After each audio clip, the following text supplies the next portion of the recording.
Indian medical പ്രവേശന പരീക്ഷയായ നീറ്റിന് ഒമാനിലും തുടക്കമായി. തിരുവനന്തപുരം സ്വദേശി സലാലയിൽ കുഴഞ്ഞു വീണ് മരിച്ചു.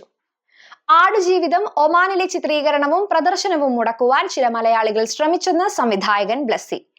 നമസ്കാരം, പ്രധാന വാർത്തകളുമായി ഗൾഫ് അപ്ഡേറ്റ്സിലേക്ക് സ്വാഗതം. Gulf updates Oman brought to you by Shahi Foods and Spices, powered by Purushottam Kanji Exchange. Indian medical പ്രവേശന പരീക്ഷയായ നാഷണൽ എലിജിബിലിറ്റി കം എൻട്രൻസ് ടെസ്റ്റിന് ഒമാനിലും തുടക്കമായി. മസ്കത്ത് ഇന്ത്യൻ സ്കൂളിലാണ് പരീക്ഷ നടക്കുന്നത്. അതിരാവിലെ തന്നെ കുട്ടികൾ രക്ഷിതാക്കളോടൊപ്പം പരീക്ഷാ കേന്ദ്രത്തിന് മുന്നിലെത്തി. ഒമാൻ സമയം 12:30 ആരംഭിച്ച പരീക്ഷയ്ക്ക് 9:30 മുതൽ തന്നെ പരീക്ഷാ ഹാളിലേക്ക് പ്രവേശനം ആരംഭിച്ചു. കൃത്യം 12 മണിക്ക് ഗേറ്റുകൾ അടച്ച് കനത്ത സുരക്ഷയിലാണ് പരീക്ഷ നടക്കുന്നത്. കഴിഞ്ഞ വർഷത്തെ അപേക്ഷിച്ച് ഇത്തവണ പരീക്ഷ എഴുതുന്നവരുടെ എണ്ണത്തിലും വർധനവുണ്ടായിട്ടുണ്ട്. ഇത്തവണ 300ഓളം വിദ്യാർത്ഥികൾ പരീക്ഷ എഴുതുന്നുണ്ട്. കഴിഞ്ഞ വർഷം ഇത് 269 ആയിരുന്നു. പരീക്ഷയ്ക്കായി ദൂരെ ദിക്കുകളിൽ നിന്നുള്ള വിദ്യാർത്ഥികൾ വെള്ളിയാഴ്ച മുതൽ തന്നെ മസ്കറ്റിൽ എത്തിയിരുന്നു. പലരും ബന്ധുക്കളുടെ വീട്ടിലും മറ്റുമാണ് താമസിച്ചത്.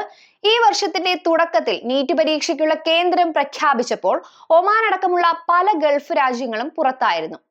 ഏറെ നാളത്തെ അനിശ്ചിതത്വങ്ങൾക്കൊടുവിൽ രക്ഷിതാക്കളുടെയും സന്നദ്ധ സംഘടനകളുടെയും നിരന്തരമായ ആവശ്യത്തെ തുടർന്ന് ഒമാൻ അടക്കമുള്ള 6 ഗൾഫ് രാജ്യങ്ങളിലായി 8 കേന്ദ്രങ്ങൾ ഉൾപ്പെടെ ഇന്ത്യക്ക് പുറത്ത് 14 നഗരങ്ങളിൽ പരീക്ഷാ കേന്ദ്രങ്ങൾ അനുവദിക്കുകയായിരുന്നു. ഒമാനിൽ പരീക്ഷാ കേന്ദ്രം അനുവദിച്ചതിലുള്ള ആഹ്ലാദവും ആശ്വാസവും രക്ഷിതാക്കൾ പങ്കുവച്ചു. അതേസമയം സലാല, സോഹാർ എന്നിവിടങ്ങളിൽ അധിക സെന്ററുകൾ അനുവദിക്കണമെന്നും രക്ഷിതാക്കൾ ആവശ്യപ്പെട്ടു. മാറ്റി വളരെയധികം ഉപകാരമായി. കാരണം ഇല്ലെങ്കിൽ നാട്ടിൽ പോകേണ്ടി വരുമായിരുന്നു. പല പേരൻസ് അതുകൊണ്ട് വളരെയധികം ബുദ്ധിമുട്ടിയിട്ടുണ്ടായിരുന്നു. ഇപ്പോൾ ഓക്കെ, ഇവിടെ സെന്റർ ആയതുകൊണ്ട് നമുക്ക് കുറച്ച് കൂടുതൽ സെന്ററുകൾ അനുവദിക്കുന്നുള്ള അഭിപ്രായമുണ്ട്. ഇപ്പോൾ ഒമാനിൽ ഇപ്പോൾ മസ്കറ്റ് മാത്രമല്ല സെന്റർ, ഒമാനിൽ സലാല ഓക്കെ, സലാല കുറച്ച് സലാല സൂറൊക്കെ ഉണ്ടെങ്കിൽ നന്നായിരിക്കും. അവിടുന്ന് വരുന്നവർക്ക് കുറച്ചും കൂടെ ബുദ്ധിമുട്ട് കുറയായിരിക്കും. എന്തായാലും ഹാപ്പിയാണ്. അതെ അതെ, സെന്റർ കിട്ടിയാൽ വളരെയധികം ഹാപ്പിയാണ്. അല്ലെങ്കിൽ അവിടെ നാട്ടിൽ പോകേണ്ടി വന്നായിരുന്നു. അതെ അതെ, ചൂടല്ല, മെയിൻ പോക്കുവരവാണ് ഏറ്റവും വലിയ പ്രശ്നം. ഇപ്പോഴത്തെ ഒരു ഫ്ലൈറ്റിന്റെ ടിക്കറ്റും കാര്യങ്ങളൊക്കെ കൂടുതലാണല്ലോ. തിരുവനന്തപുരം സ്വദേശി സലാലയിൽ കുഴഞ്ഞു വീണ് മരിച്ചു. ശാന്തിനഗർ തിരുമലയിലെ പത്മരാമത്തിൽ അശോകാണ് തുംറൈത്തിലെ താമസ സ്ഥലത്ത് മരിച്ചത്. സ്വകാര്യ കമ്പനിയിൽ കഴിഞ്ഞ 30 വർഷത്തിലധികമായി ജോലി ചെയ്തു വരികയായിരുന്നു. ടിസയുടെ സംഘാടകരിൽ പ്രമുഖനാണ്. തുംറൈത്തിലെ കമ്മ്യൂണിറ്റി സേവന പ്രവർത്തനങ്ങളിൽ മുമ്പിലുണ്ടായിരുന്നയാളാണ് ഇദ്ദേഹം. അവധി കഴിഞ്ഞ് ശനിയാഴ്ചയാണ് ഇദ്ദേഹം നാട്ടിൽ നിന്നെത്തിയത്. സുൽത്താൻ ഖാബൂസ് ആശുപത്രിയിൽ സൂക്ഷിച്ചിരിക്കുന്ന മൃതദേഹം നടപടികൾക്ക് ശേഷം നാട്ടിലേക്ക് കൊണ്ടുപോകുമെന്ന് ടിസ ഭാരവാഹികൾ അറിയിച്ചു. അശോകന്റെ ആകസ്മിക നിര്യാണത്തിൽ കോൺസുലർ ഏജന്റ് ഡോക്ടർ സനാതനനും വിവിധ സംഘടനാ ഭാരവാഹികളും അനുശോചിച്ചു. ആടുജീവിതം സിനിമ ഒമാനിൽ ഷൂട്ട് ചെയ്യാൻ തീരുമാനിച്ചതായിരുന്നെങ്കിലും അത് നടക്കാതെ പോയത് മലയാളികളായ ചില ആളുകളുടെ നിക്ഷിപ്ത താല്പര്യം മൂലമാണെന്ന് സംവിധായകൻ ബ്ലസ്സി. മസ്കത്തിലെ ഒമാൻ ഫിലിം സൊസൈറ്റിയിൽ നടത്തിയ വാർത്താ സമ്മേളനത്തിൽ സംസാരിക്കുകയായിരുന്നു അദ്ദേഹം. സിനിമാ പ്രദർശനത്തിന് അനുമതി ഇല്ലാതാക്കുവാനും ഇക്കൂട്ടർ ശ്രമിച്ചു. സിനിമയ്ക്ക് ആധാരമായ പുസ്തകം നിരോധിച്ചതാണെന്ന് പറഞ്ഞുകൊണ്ടായിരുന്നു പ്രചാരണം. സിനിമയെ ഓസ്കാറുമായി ചേർത്ത് വെച്ച് പറയുന്നത് കേൾക്കുമ്പോൾ സന്തോഷം നൽകുന്നതാണ്. എന്നാൽ അതിലേക്കുള്ള പാതയ്ക്ക് സാമ്പത്തിക ചിലവ് ഏറെയുള്ളതാണെന്ന് ബ്ലസ്സി പറഞ്ഞു. ചിത്രത്തിന് ഓസ്കാർ ലഭിക്കുക എന്നത് ചെറിയ കാര്യമല്ല.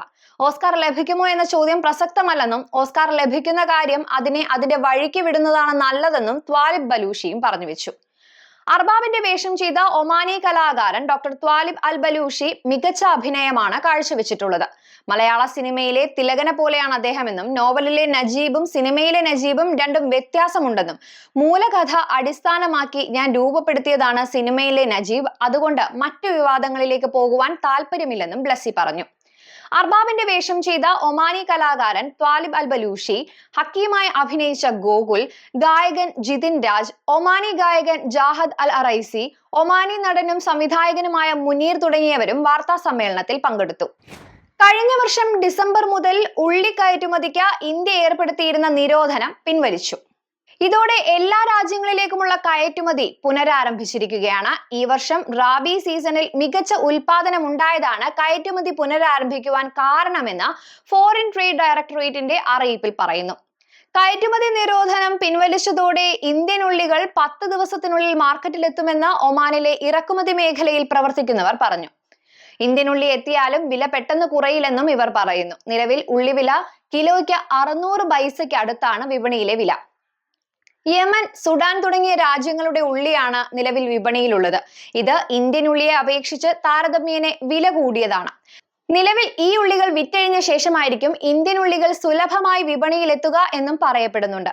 ഏതായാലും ഉള്ളിവില പെട്ടെന്നൊന്നും കഴിഞ്ഞ ഒക്ടോബറിന് മുൻപുള്ള വിലയിലേക്ക് എത്തില്ല. ഒമാന്റെ വിവിധ പ്രദേശങ്ങളിൽ ഇന്ന് മഴയ്ക്കും കാറ്റിനും ഇടിമിന്നലിനും സാധ്യതയുണ്ടെന്ന് കാലാവസ്ഥാ വകുപ്പ് അറിയിച്ചു. ദാഖിലിയ, ദോഫാർ, തെക്ക് വടക്കൻ ഷർഖിയ, അൽവുസ്ത ഗവർണറേറ്റുകളിലെ വിവിധ പ്രദേശങ്ങളിൽ 20 മുതൽ 40 മില്ലിമീറ്റർ വരെ മഴ ലഭിച്ചേക്കും. മണിക്കൂറിൽ 27 മുതൽ 64 കിലോമീറ്റർ വരെ വേഗതയിലായിരിക്കും കാറ്റ് വീശുക. ആലിപ്പഴവും വർഷിക്കപ്പെടും. വാദികൾ നിറഞ്ഞൊഴുകുവാനും സാധ്യതയുണ്ട്. ഗൾഫ് അപ്ഡേറ്റ്സ് പൂർണ്ണമാകുന്നു. നന്ദി, നമസ്കാരം.